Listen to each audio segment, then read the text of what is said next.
Une matrice réelle inversible A peut toujours s'écrire de façon unique comme un produit d'une matrice orthogonale Q par une matrice triangulaire supérieure R, de telle sorte que cette matrice triangulaire supérieure soit à coefficient diagonaux strictement positif. C'est ce qu'on appelle la décomposition QR. Et on va appliquer ce résultat dans la question 2 pour montrer que toute matrice A carré de taille n vérifie que le déterminant de A en valeur absolue c'est inférieur ou égal au produit des normes euclidiennes des colonnes de A.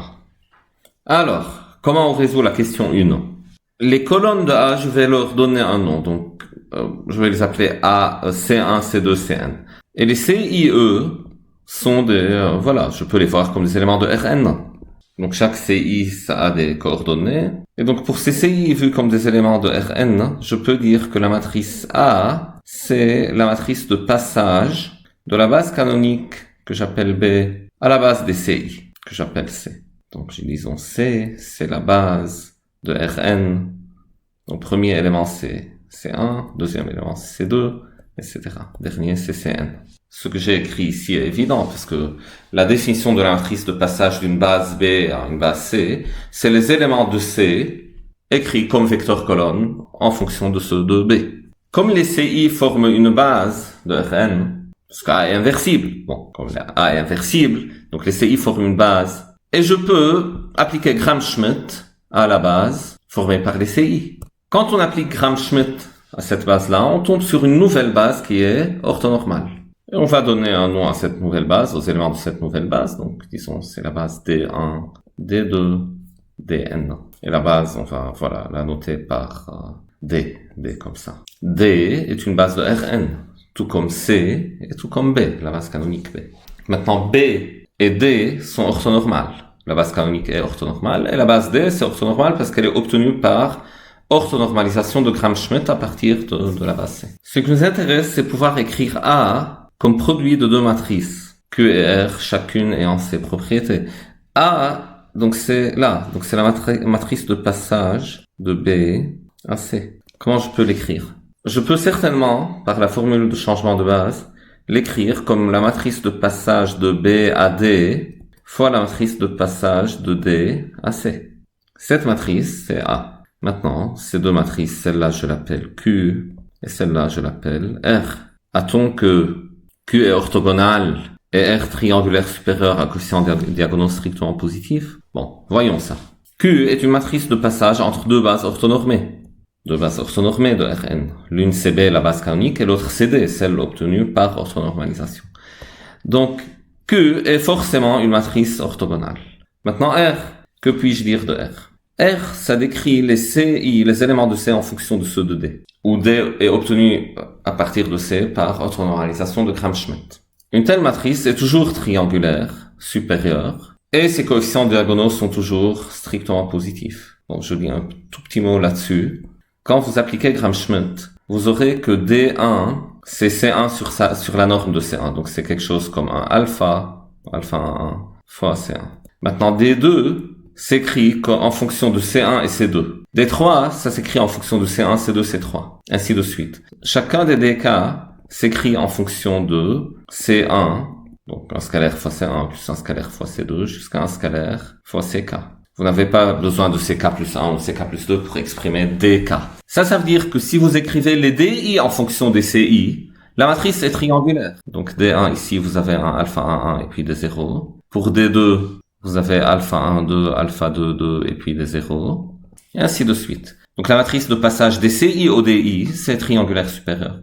Nous, on s'intéresse à celle de passage entre les DI et les CI. Donc c'est l'inverse de celle-là, donc c'est encore une matrice triangulaire supérieure. Donc j'écris ça, R est triangulaire supérieur d'après le procédé de Gram-Schmidt. Donc voilà. Il faut connaître l'algorithme de Gram-Schmidt pour voir que DK, que pour écrire DK, on a besoin seulement de C1, C2 jusqu'à CK. Maintenant, les coefficients diagonaux de R, si je les appelle RII, donc les coefficients diagonaux RII de R, sont donnés par CI scalaire DI. Parce que DI est une base, attention, une base orthonormale. Donc si j'écris C1, Cn en fonction de D1, Dn, ce terme-là, c'est C1 scalaire D1. Ce terme-là, c'est C2 scalaire D2. Encore parce que les DI forment une base orthonormale. Et les CI scalaires des I sont strictement positifs, tous, par Gram-Schmidt aussi. Autrement dit, l'angle entre CI et DI, c'est un angle aigu. C'est une propriété qu'il faut connaître et c'est pas difficile de la conclure de l'algorithme de Gram-Schmidt lui-même. On a alors réussi à écrire A de la forme Q fois R avec Q orthogonal et R triangulaire, coefficient diagonaux strictement positif. Et on aura répondu alors à la première question. Pour la deuxième question. J'ai un A cette fois quelconque, c'est plus inversible, c'est quelconque. Les colonnes de A, je les appelle encore C1, C2, Cn. Il faut montrer que la valeur absolue du déterminant est plus petit ou égal que le produit des modules au sens de la norme euclidienne des colonnes. Donc première chose que je peux dire, si A n'est pas inversible, ça donne bien sûr que le déterminant de A est nul et l'inégalité est triviale. Parce que clairement ce terme-là est plus grand ou égal à 0. Donc supposons que A est inversible. D'après la première question, je peux utiliser la décomposition QR. Donc j'écris A égale Q fois R avec Q orthogonal et R triangulaire, avec les propriétés voulues. Je m'intéresse au déterminant de A. Le déterminant de A, c'est le déterminant de Q fois le déterminant de R. Maintenant, le déterminant de Q, c'est quoi? Le déterminant de Q, c'est plus ou moins 1, car Q est une matrice orthogonale. Bon, en fait, je m'intéresse à la valeur absolue du déterminant de A.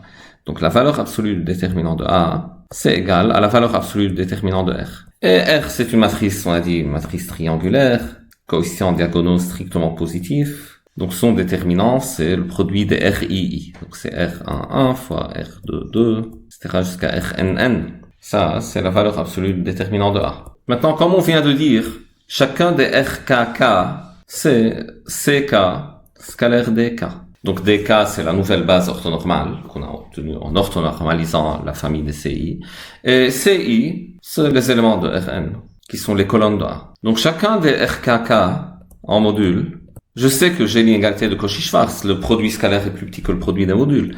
Donc ça, c'est plus petit que le module de CK fois, ou la norme euclidienne de CK fois la norme euclidienne de DK. Mais la famille des DK forme une base orthonormale, donc ce truc-là c'est 1, et j'ai alors presque terminé. Donc le déterminant de A en valeur absolue, c'est le produit des valeurs absolues des RII, et chaque terme c'est inférieur ou égal à la norme de la colonne correspondante. R11 c'est plus petit que la norme de C1, norme euclidienne de C1, R22 c'est plus petit que la norme euclidienne de C2, etc. Et on a démontré exactement ce qu'on veut.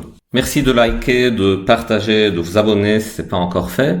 Et laissez-moi toutes vos questions dans les commentaires. Merci de votre attention et à la prochaine.